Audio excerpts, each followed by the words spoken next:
Did you know that bats can live in many different places? We're going to look around at some habitats where bats can live. And right down here, this is the little doghouse, and this is Eve's. And up under here, I better look because if there's a bat in there and it comes flying out at me, I am going to be scared. But bats can live right up underneath there in Eve's. They can even crawl back underneath and get into your attic, into your house. That is not a good thing. Because when a bat lives up there, they have something that drops. It's called guano. Kind of like when an animal goes to the bathroom, but it's really stinky. And it smells like ammonia, which is really, really stinky.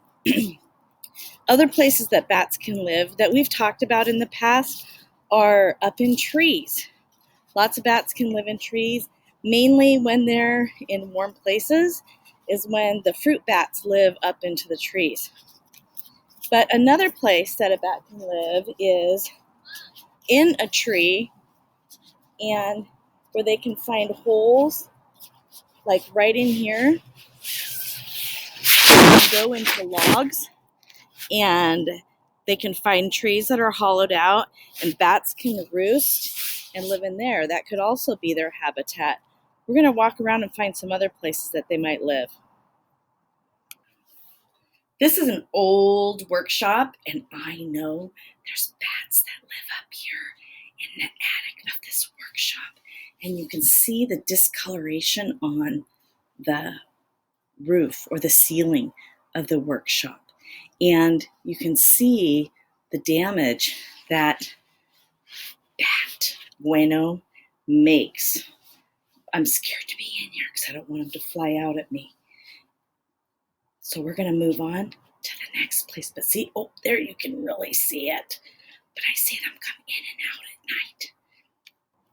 Another place that I've seen the bats roost around here, and it's almost evening time, but they won't come out at this time of the year because they're hibernating.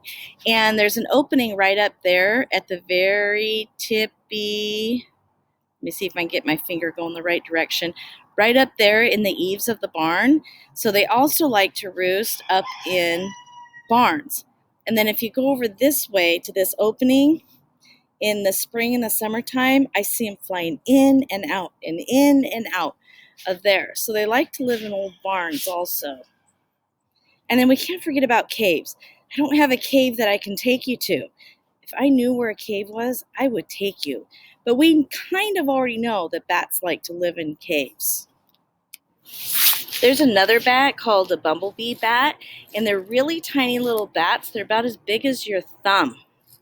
And if we were in the rainforest, you could go into the rainforest, and right here along this seam of the leaf, a palm leaf, they'll snip it really small with their teeth.